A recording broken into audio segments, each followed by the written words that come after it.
Welcome to Open Mic. As you know, we have interviewed 5 exonerees on this show, and today is our 6th.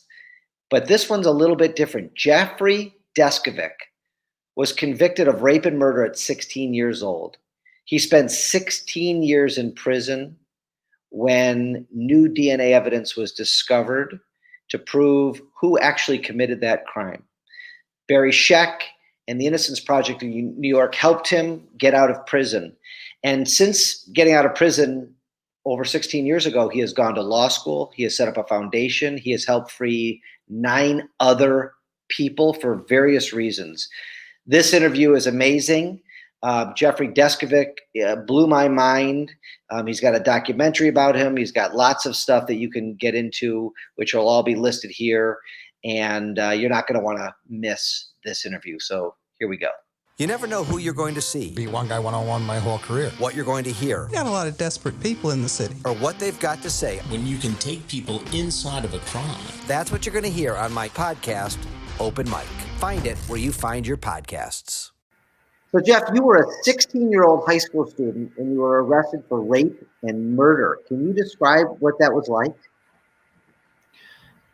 Yeah, I would say it was surreal. I couldn't, the idea of being arrested for something that you didn't do was a foreign concept to me, as a 16-year-old. What kind of kid were you? Describe, what kind of kid were you at 16?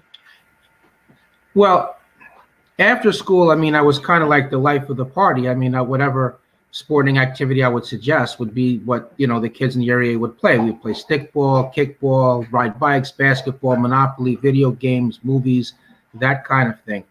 But on the other hand, in school, I was quiet, I was to myself, and, I didn't quite fit in. And so that led to, and so I not fitting in. I was kind of like on the fringes of the high school society. And why did the police, target you? Why do you think they targeted you? Well, there was three factors. So first of all, the police interviewed a lot of students. So first of all, the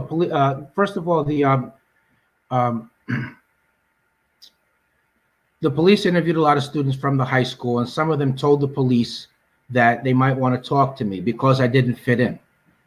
Okay, so that was how they first got attracted to me. The next thing after that was that police argued that I was sentimental as a kid.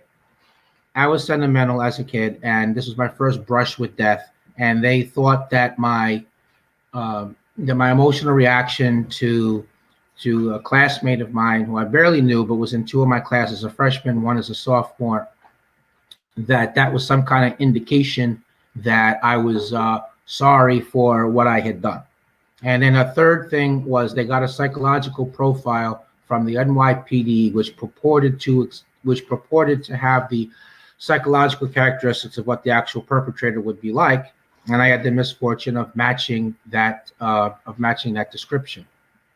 So the person who was raped and killed was a classmate of yours? Yes. And that, the way you described those 3 things, that could have been anybody. That could have been me. That could have been anybody. That is it. So they focused on you, they arrested you, and we know now. The punchline is you didn't do it. There was no way you could have done it, but yet I'm reading that there's some kind of confession that you gave while you were in custody. Tell me about that. Yeah, sure. So for about 6 weeks, the police played this cat and mouse game with me, in which half the time they would speak to me as if I was a suspect, and the other half the time they would pretend like they needed my help to solve the crime. They would say things like, the kids won't talk freely around us, but they will around you. Let us know if you hear any rumors. Stop in from time to time. They would ask me opinion questions and congratulate me that my opinion was correct.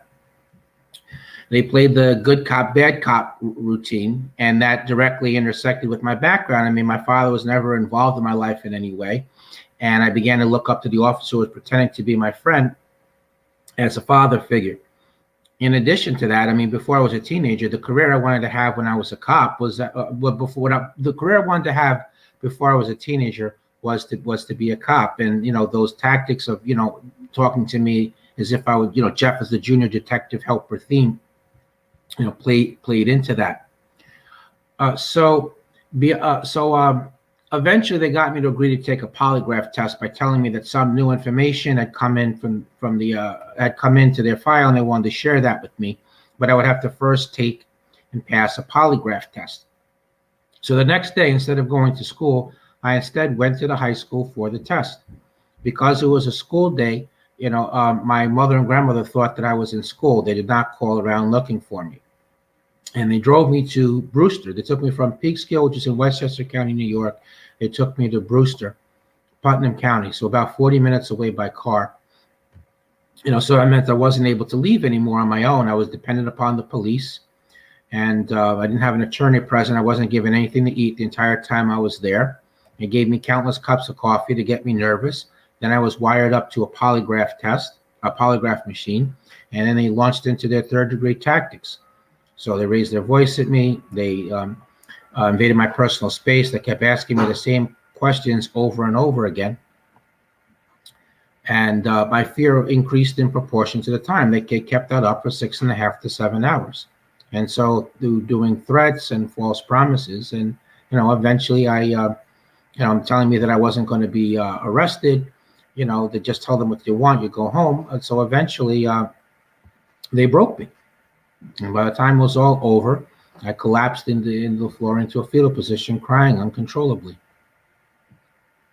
Did they say you failed the polygraph exams? They did. They did. They started with that, and then they said. Then they started with. They told me I failed the test, and then they told me, what do you mean you didn't do it? Just tell us. Well, that's what they said. They said, what do you mean you didn't do it? You just told us through the test results that you did. We just want you to verbally confirm it.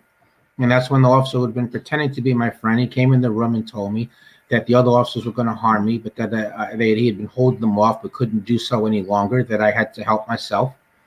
Then he added that if I told them what they want to hear, I could go home, that I was not going to be arrested. So being young, naive, frightened, 16 years old, I wasn't thinking about the long term. I was just being concerned with my own safety in the moment. And I made up a story based upon the information they gave me in the course of the interrogation. That is it's crazy. And after the fact, did you get the readouts of these tests, and did you get proof that you didn't fail them? No, because the polygraphist claimed that the charts came up missing, and that so no one was ever able to independently review the charts. Okay, so you were arrested right after you gave this, nonsensical confession? Yes. And this is, listen, I know I'm going to be all over the place because you're supposed to tell a story, but you're a smart guy.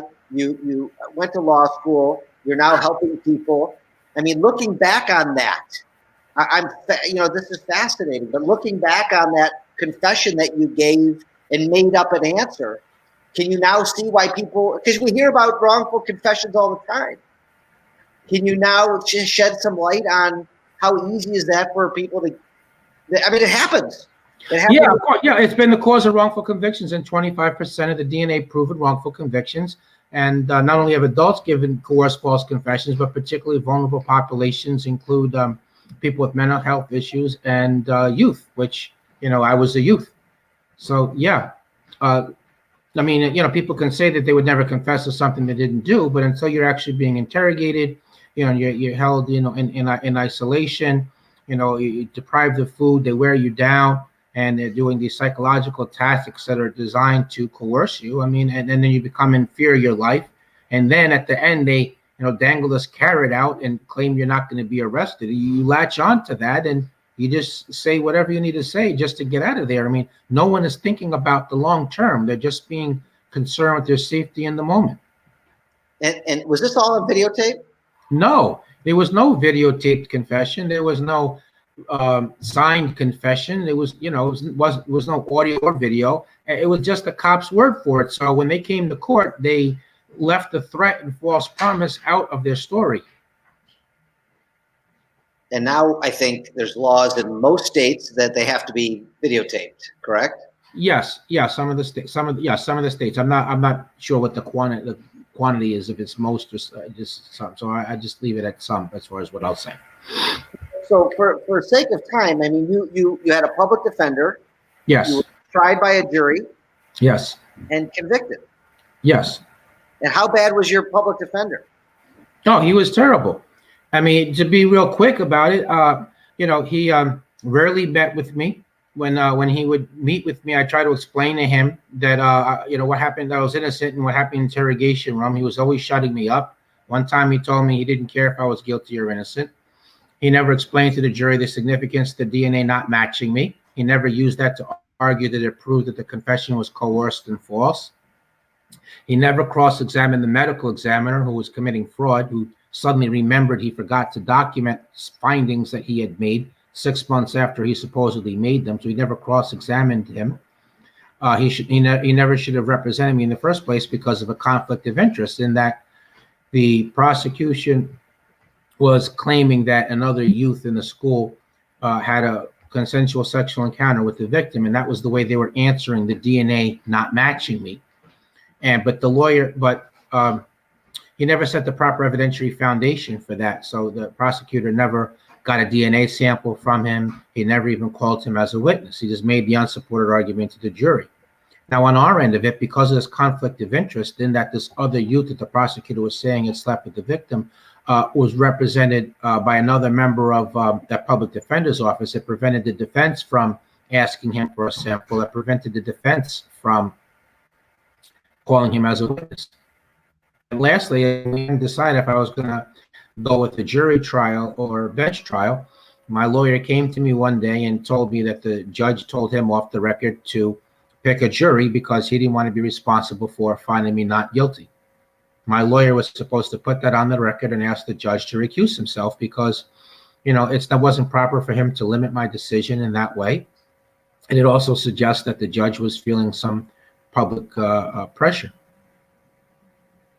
Wow. What was the misconduct by the medical examiner? I mean, can you be a little bit more detailed on that? Yeah, of course.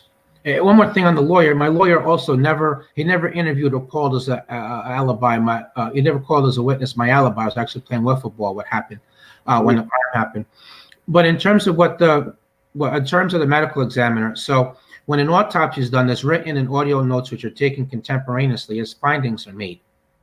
And so it was only 6 months after doing that autopsy, only after the DNA didn't match me, that he suddenly claimed he suddenly remembered, right? This is 6 months later, hundreds of autopsies later, he claims that he remembered that he forgot to document medical evidence that he said showed the victim had been promiscuous.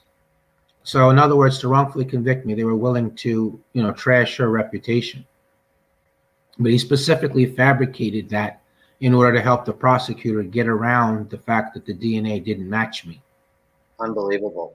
Was there prosecutorial misconduct other than that, or was that? Yeah, that was a big part of it, but there was prosecutorial misconduct other than that. So, I mean, one day before officially getting the DNA test result from the FBI lab, he rushed to the grand jury to indict me so that he didn't have to present that.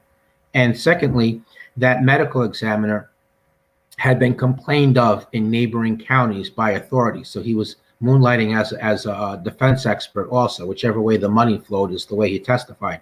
The prosecutor was supposed to turn those complaints over to the defense, and we could have used that to, try to discredit the medical examiner. So that was another aspect of it. And you had a pretty famous prosecutor.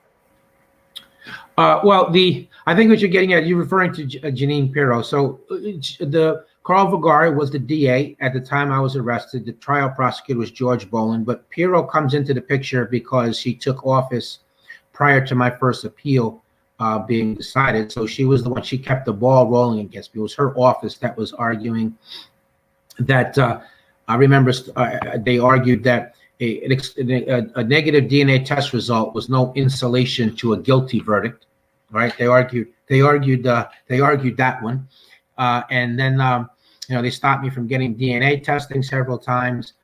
Then when the court clerk gave my lawyer the wrong information pertaining to the filing procedure in the habeas corpus proceeding, it was her office that argued that the court should simply rule that I was late without getting to my issues, which resulted in my being time barred. And then that decision was upheld in the next three courts, all at the urging of Jeanine Pirro. Unbelievable. Unbelievable to hide the truth. It's so maddening. So how long was the jury trial? How many days was it? I think it was about a week and a half, I would estimate. And you're incarcerated the whole time? No, I had gotten bailed out. I got bailed out. Yes. Okay, that's surprising. My mother had a boyfriend that was a business person, so he was willing to bail me out. Did you recant did you recant the confession right away? Tell your family and tell your lawyer that right away? Yeah, I recanted the confession. Yes, to my family. But every time I tried to explain to my public defender that that was a false confession, and he never wanted to hear from me on that. He always shut me up, and I wanted to testify at the trial and explain to the jury, why I confessed, but he wouldn't allow me to. So the cops testified that you gave a confession and you didn't get on the stand and say the circumstances around the confession. Correct. Yes. And the other thing is that the cops left the threat and false promise out of their story. So in that type of scenario, the only way those facts would have made their way on the record would be if he had put me on the stand. So you're tried as an adult. You're Yes. convicted as 16 years old. You're convicted. You're sentenced to 17 to 25 years. Well, I had been arrested when I was 16. I turned 17 before the trial started, and I got convicted, and I was given a 15 to life sentence, out of which I wound up serving 16 years because I lost 7 appeals, and then I went to the parole board and I got turned down for parole, and which resulted in my doing an additional year prior to being exonerated. So you're 17 years old. You go to prison. I see that you were in solitary confinement for the first 28 days. Well, my last 28 days, I did 28 days in solitary confinement after in 1997. So that would have been like 6 years in. I did 28 days in solitary, yeah. I mean, how horrible was that? Was that the worst of it? Yeah, that was pretty bad because I'm in prison wrongfully. I've already been in prison like about 6 or 7 years, and I'm in solitary because I defended myself against people that were coming to stab me because, as far as they were concerned, I was a rapist. And then while in solitary confinement, for that, I got the news that I've lost in federal court because the court clerk gave my lawyer the wrong information on the filing procedure, and the court simply ruled that I was late. So I think that was the lowest moment ever in the whole experience. I mean, being in prison at 17 years old, I mean, how was that being, you're going in, you're saying that people knew in the prison. I saw in the documentary, the Amazon Prime, that they were passing around leaflets so that the prison population would know that you were this terrible, sex offender. I mean, that had to have been the scariest thing in the whole world. It really was. It was. I mean, just about the whole prison was hostile, and the ones who weren't didn't want to have anything to do with me anyway, just for the politics of it. It was very scary. I mean, just prison in general is scary. I mean, it was, stabbings and cuttings every day, and lots of other violence, and there was a lot of gang activity as well. How did you get Barry Scheck's and the Innocence Project's attention to take a look at your case? So I had there was an investigator who suggested that I write to them looking for assistance. She lobbied them from outside of their organization, and she got several other respected legal entities to lobby them also. And then I also got lucky that one of the intake workers, when they initially said no, the intake worker represented my case several times, coming up with different angles as to how the DNA could be used to constitute something new. And so that was how I got their attention and got them to take the case. So tell me about the DNA. It's a little confusing. So, I know that you said that your DNA was not on the scene. Right. But what was the new evidence? All right. So the new evidence. All right, so the DNA wasn't wasn't my DNA on the scene, but back then it was just the RFLP technology. So they were just comparing DNA at a crime scene to a particular defendant. The technology advanced. So in 1997-98, the DNA database was created, which enabled was to take the crime scene evidence and put it in the database, and it matched the actual person. So I went from being able to say it's not me to it's not me, but it's him. Got it. So at trial, they knew it wasn't your DNA. Correct. But they argued around that, as you mentioned. Yes. But in what year? So many years later, they were able to find. I don't see the guy's name here. What was his Stephen name? Cunningham.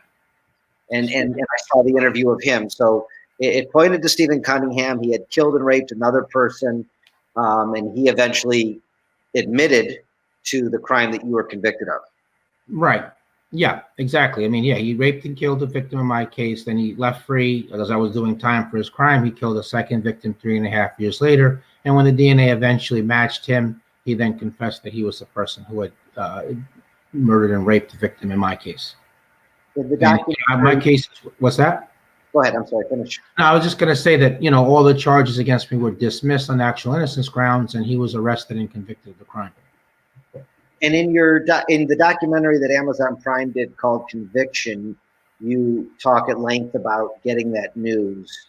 And I know it took several hours to kick in, but tell our audience about that experience. Yeah, so my cell door opened, and I stick my head out to see what they wanted, and they tell me you have a visit, and I asked them to double check because I'm not expecting a visitor, and they double check and they confirm I have a visitor. So I'm running down there, and I have my little visiting room shirt, like everybody keeps their Sunday best shirt for when you make an appearance in the visiting room, and I'm wondering who came to see me. So when I come inside I go in the visiting room, this woman is waving at me, and I nod at her, but I don't recognize her, and I think that she's mistaking me from somebody else, or else maybe she remembers me from a different visiting room. So I asked the guard at the desk, where's my who came to see me, and she looks at me like I'm crazy and points to the woman who's waving at me, and she says, well, don't you know who that is? So I don't want her to cancel the visit. So I said, yeah, of course I do. And I just walk over there. And the lady announced herself as my attorney, and then she said to me, the items have been tested. And I said, what are you talking about? They're not supposed to be tested for another month. And she says, yeah, they've been tested. The DA pulled some strings, and it's been tested, and the results match the actual perpetrator. You're going home tomorrow. And I said, no, I'm not. And we went back and forth 2 or 3 times, and then I just had this state of mental paralysis where she literally sat there and held my hand for the next 3.5 hours, and my mind was spinning, and all these different thoughts were coming to my head, and I was mentioning to them, and one thought had nothing to do with the other. And every now and then she would break in and say, are you ready to talk about tomorrow? And I would say, no, look, that's not happening. I'm not going home tomorrow. Keep that away from you. I'm not entertaining that. Okay. And eventually what made it real towards the end of the visit is she told me that, there was almost time for the visiting room to be up, and the visit hours to be over, and that they had to obtain clothing for me, like a suit, shoes, and do other stuff with the media as far as prepping them. And that's really what really made it real. Now, of course, a few minutes after that, a different fear popped in my mind, which was, well, something's going to happen between today and tomorrow, and the DA is going to change her mind, and I'm not going to go home at all. I'm just going to stay in here. I was afraid to hope at the end, in other words. That's what I'm trying to do. I don't blame you. But you did get out the next day. I did. Yeah. I did. And how was, I mean, the feeling, how do you describe that? I would say it was surreal. In fact, my first words at the press conference were, is this really happening?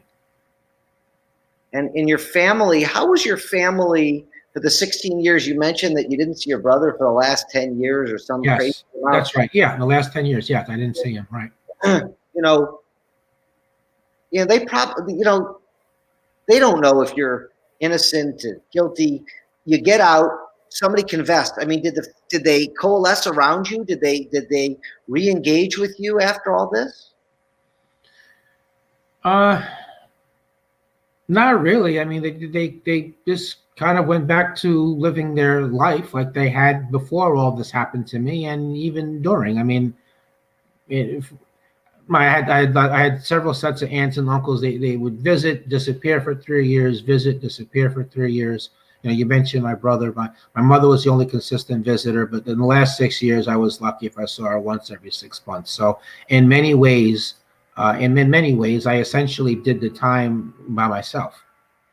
So no, they did not coalesce afterwards. It was just the same type of thing as before. Which I find really sad and surprising. And what I found really sad in your documentary, you mentioned that you were putting ads in the local Sacramento paper looking for pen pals because you were so lonely and so bored. I mean, that is just sad, and I was moved by that. Yeah, no, it definitely is it definitely was very sad. But I want to say that, in a cosmic kaleidoscopic type of way, my pen pal arrived just in time, because he showed up he responded to the ad and in the paper. We corresponded for about a year, and I was pretty much at the end of my rope. I mean, I was openly asking him, look, do you think I should just quit, just stop fighting? Should I just kill myself and just be done with all this? I'm never going to get out of here, and he gave me the moral support that I needed, and and then we chit chatted about some sports and other stuff. So it was kind of a distraction, but I wrote him like 2 or 3 times a week. I mean, I was at the end of my rope, and I fear that maybe I may have tried to do something foolish had he not arrived. But it does go to the matter of am I being lonely? Am I essentially doing the time by myself? I mean, otherwise I wouldn't need to resort to placing an ad for a pen pal. I'd have regular contact from family members or friends, but that wasn't what my reality was. I mean, it sure sounded like your family basically abandoned you. I feel like in a lot of ways that's true. And then you get out, and you filed some lawsuits. You were compensated very well, several Yes. $1 million. In verdicts and settlements for the wrongful conviction, and then you decided to go to law school. Yes, yeah. So it took about 5 years to be compensated. It was extremely difficult living up until that point. I mean, I lacked stability of housing. I bounced around from place to place. I nearly went to homeless shelter. I was always passed over for gainful employment. I had to deal with the psychological after effects of my experience. There was the stigma. You've been in prison wrongfully, yes, but you've been incarcerated for 16 years. How much that rubbed off on you? Culture, technology was all different. It was difficult building a social situation. But while that was happening, I was also doing a lot of advocacy work. I was speaking. I was writing for a weekly paper. I was doing media interviews and meeting with elected officials. I got a scholarship. I finished a bachelor's degree. I got a master's degree. My thesis was written on wrongful conviction cause and reform. And when I was compensated, I decided to start Jeffrey Deskovic Foundation for Justice. Because I wanted to be able to help free people who are wrongfully imprisoned, and continue to pursue the policy changes. So at some point, it became not enough for me to sit in the front row in the courtroom. I wanted to be able to sit at the defense table, and I wanted to be able to represent some of the clients, and in pursuit of that dream of exonerating others as an attorney. And so I did go to law school, and as of October 26th, I was officially admitted to the bar. What year? This year, in 2020. Congratulations. Thank you. what a great cherry on top of this ice cream cone. I mean, I love that you did that and you went to law school. How did you find law school?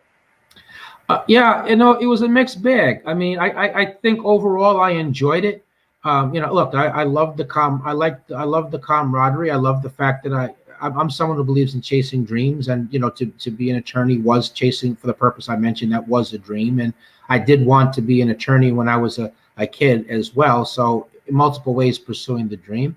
On the other hand, though, I mean, law school was very difficult. Everything rides on one test, the final. I was always pulling my hair out. I was always afraid I was going to fail everything. I essentially worked a job full time. I didn't slow the advocacy work down of speaking or doing media and meeting with electeds or even traveling to other states in connection with advocacy. But the level of opportunities increased. And so I don't like leaving opportunities not pursued. So I was often learning 4 to 5 classes worth of material in 6 to 7 weeks. So that was kind of a high pressure situation.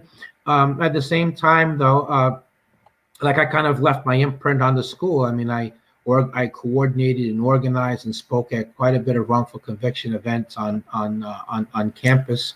And sometimes I would come into class and I'd sit down. The professor takes attendance and he starts teaching about one thing or another, and then he stops and calls me up, and he wants me to speak about false confessions, and I got to sit back down again. He's going to go over case law in a different area. When the prisoners' rights class was a lot of fun because the professor would cover would explain things about the prison, go over case law, and then he would call on me, well, is this the way it really is in real life? So I kind of so I kind of enjoyed that, and a similar experience in terms of it was called criminal procedure investigation, like in New York. So different rules of evidence pertaining to identification and interrogation. So in a lot of ways, I had a blast with it, except that it was such a highly pressurized thing, and I really hated being chained to a classroom. And whereas I mean, the real action was in the field doing advocacy work. So you started this amazing foundation, the Jeffrey Deskovic Justice Foundation. The Jeffrey Deskovic Foundation for Justice. Thank you. And we'll have all the links under your bio so people can find out more. I've gone to your website. Great website, very informative. You have helped free 9 people for various reasons, couple exonerees and other things, which is amazing. Jeffrey, when I'm watching this, you have millions of dollars. You were treated completely unfair, and you're not bitter. You're not flying off to an island and building a mansion. You're helping others who are in the same position. And I can't tell you how shocking and surprising and exciting it is watching your story. I'm blown away by you, man. I'm just blown away that you're taking this money and you're going to law school and you're helping people. What motivates? I know what motivates you. I don't even know the question to ask you. I'm blown away. So, thank you for what you're doing for these people. They have got to be elated that they have somebody who really understands it. Yes, they are. And taking their money and helping them selflessly. What is it about you that's letting you do this, making you do this? My purpose, and I believe that my purpose in the world is to fight wrongful conviction and for justice reform, and that's really what allows me to do that. And I feel like I've had educational opportunities and other opportunities along the way that a lot of other people don't have, and so I feel a strong moral sense of obligation in that way. So really, that's what allows me to do that. And I think that because of the circumstances of my life, that I do have the chance to be an agent of change that probably wouldn't exist if I hadn't gone through everything that I did. So I look at it that way. And look, I need some silver lining out of all this, Mike. Okay, I need my suffering to count for something. So we got to make the system, more accurate, and I've got to help other people and prevent this. So if I can do that, then I can take some solace in that. There's some aspect of it that I am looking to try to build a legacy and just leave the world a little bit better than how I found it. And so all of those interrelated reasons are all factors that go into it. And I think that the reason why I'm not angry and bitter is look, I want to enjoy my life as much as I can. I don't think I can do that if I'm angry or bitter. It's not like I would be adversely affecting people if I was angry or bitter. And I feel like I lost so much. Why would I want to, in effect, lose the rest of my life? And the vehicle that allows me to actualize that is I take that energy that I would feel and I channel it into the advocacy work that I do. It's truly amazing. And you're not just helping 9 or 10 people right now. You're also trying to get policy changes and laws changed. What kind of traction have you gotten there? What kind of change have you been able to make? Yeah, quite a bit of traction. So in New York, we were able to help pass a law that mandated police videotaping interrogation, identification reform, DNA database expansion. Then, as an advisory board member of the coalition group, it could happen to you, which the foundation is part of. We were able to pass 3 additional laws in New York. So oversight for prosecutors, a tweak of that law, and then discovery reform. So now both sides can have access to the same information. And we now have chapters, the coalition group, again, which the foundation is part of. I'm an advisory board member of. In fact, myself, the founder, and one other person are the only 3 people that are active in all 3 chapters. We have chapters in Pennsylvania and California. So another legislative victory that we recently got in Pennsylvania was automatic expungement. So people that have been exonerated or have been acquitted or had charges dismissed against them, their records are automatically cleared now. In terms of what we're working on now, so we're trying to repass that Commission on Prosecutor Conduct in New York. The District Attorneys Association of New York, not wanting to have any oversight, they brought a lawsuit against the law, and they made a bunch of arguments that it was unconstitutional. The judge rejected all their arguments, but found a problem in the appeal procedure. So the whole statute was declared unconstitutional. So we're trying to repass that, making the tweak that the judge referenced. So we're working on that. And another thing we're working on in New York is to, there's exceptions in that law that mandated videotaping interrogation. So they've made exceptions for sex offenses, murder cases, and drug offenses. So we're trying to get rid of those exceptions. In Pennsylvania, we're working on, again, the Commission on Prosecutor Conduct and exonerate compensation. So Pennsylvania is one of 15 states that does not offer compensation.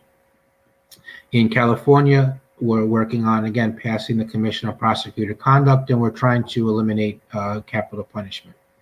So those are the policy reforms that we're working on now. Who do you have working with you? What's that? What kind of team do you have working with you on all this important stuff? I have a part-time policy director of the foundation who had started the bigger coalition, and we have a bunch of volunteers. But that's also why we're trying to raise money. We're looking for donors. We're looking to add board members because look, if we could get these kind of results, on a shoestring budget. I mean, imagine if we were really armed for bear. If we really had attorneys, investigators, paralegals, other essential personnel, on staff. Imagine if I had, was able to make the part-time policy person full-time. Imagine what kind of results we would actually be able to get. So I'm trying to, so I have a whole plan put together, a budget, and our points of progress and our outcomes, and just hoping, to at some point reach people, that are willing to help in one way or another, because we could be a lot even more effective than what we are. But I think we have a proven track record of success. We're the only organization started by somebody who, was exonerated, using some of their compensation that works to, free people. That's one way we differentiate ourselves. Another way is most of the organizations in the field, they only take on DNA cases. DNA is only available in 5 to 12% of all serious felony cases. So we take on both DNA and non-DNA cases. And as it's turned out, only 2 of the cases we're working on involve DNA. And in terms of, policy issues, we take on issues that other organizations like privately agree with us, but don't like pursue. So for example, the way the Department of Corrections and even the parole board, I mean, the way the Department of Corrections administers the sex offender training program, for example, right, which people who are convicted of sex offenses are required to complete. The parole board wants to see them finishing that. So there's a guilt admission requirement tied to that. It's like at the parole board, they want you to express remorse and, take responsibility and not say you're innocent. So in referencing the narratives of exoneree cases, the other organizations reference these issues, but they're not pursuing them as policy issues. The foundation is. So I'm not worried about stepping on, people's toes or, and anything like that. So those are all, differentiations. It's unbelievable. The one thing that when people hear these stories, they ask me about, what are they asking about? Immunity. Yes. Where are we at in this country with stopping, protecting judges, bad prosecutors, and bad cops from doing all the dirty tactics that they did to convict someone like you and my other friends who I've interviewed on Open Mic? Where are the laws? Is there any movement to try to hold these people accountable? Well, there's a Commission on Prosecutor Conduct, which I mentioned I'm working on, and that that would be an independent oversight board to invest, that would have subpoena power and have the authority to investigate allegations of prosecutorial misconduct. So we're trying to pass those, but that's just one aspect of it. As you referenced, prosecutorial immunity is a huge problem. So any misconduct that a prosecutor does, I mean, they could threaten witnesses, they could withhold evidence of innocence, as examples. And if they do that after an arrest has been made, then they have immunity for it. So you would not be able to sue them. So I think that people are talking about immunity. I think that that's the first step towards doing it, but we're at the infancy of that. And it's not like there's any bills circulating around in terms of that. California did criminalize withholding evidence of innocence, making it any felony. But as far as I know, nobody's ever actually been prosecuted from that. So I think that criminalizing clear-cut intentional prosecutorial misconduct would be, another thing that would be deterrent. That would be a deterrent. Judges often get away with making rulings that are, against case law. And as you alluded to,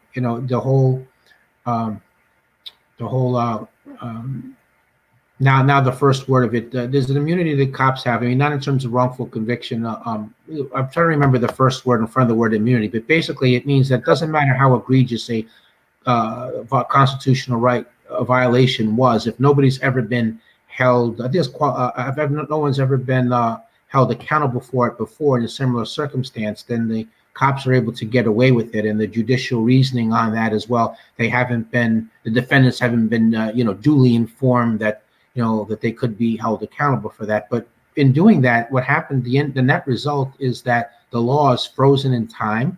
If no one's gotten sued before for a constitutional violation, then people can just keep getting away with it. And so there's a frozen in time, but more importantly, people whose rights are being violated, they have no legal redress. Well, I'm hoping that someone like you gets these laws in our country fixed, that the bad cops and the bad prosecutors will be held accountable for doing the stuff that they did to you and so many other people that we're finding out about. Yes. So, last question, and how are you? My listeners and viewers are going to want to know, how's your life these days? How is Jeffrey Deskovic doing now? Yeah, I would say I would say that I'm doing well. I feel like I'm in a much better place, psychologically, mentally. The more time goes by, the more grounded to the world I am, the more I learn technology, the more tied into the world. I definitely have benefited from doing receiving a lot of treatment mental health wise and dealing with the psychological after effects. I'm trying to be a little bit more balanced, I do enjoy playing chess. I like going to new places, new places, new experiences, new activities. I like trying new food. I like going to sporting events. So, and I'm slowly starting to build, a small social circle. So I think all those things are positive developments as I just try to, put together my entire life. And I do feel like all the advocacy work that I do is definitely cathartic and healing. So Did you like the show The Queen's Gambit? I did. Yeah, yes, I really did. I mean, so when people get their starts in chess from unusual places, let's just put it that way. Yeah, but My 8-year-old daughter watched it. Now we're playing online together. oh And wow, so it's really an amazing show. What is The Queen's Gambit? Do you use that in your game? the Queen's Gambit is a reference to a certain opening. Openings in chess being the first 5 to 15 moves. They're kind of preset. And there's only so many ways people can answer it. And if you really know the opening, you know that you not only know those initial moves, but you also know all the different possible responses to those moves, and you know what your counters to those responses are supposed to be. I usually play the French defense as my opening rather than the Queen's Gambit, but I have played against the Queen's Gambit before. Well, I hope to one day meet you, Jeffrey, and play chess with you and get to know you. I'm really happy for you. I'm blown away by your story. Thank you for being on Open Mic. Thank you for all the work you do. I'm so sorry for those 16 years that you had. Was it 16? Yes, it is 16. Yes. 16 horrible years that you didn't deserve. Your story's heartbreaking. I hope that lots of people watch and listen to this podcast episode. Check out his website. Check out the movies. Donate money. Help Jeffrey Deskovic and his foundation. And you're a real gem. And congratulations this year on becoming a lawyer and joining the club. I know you're going to do amazing things. Thank you very much. Thank you for having me as well. Nice to meet you. Thank you. Same here.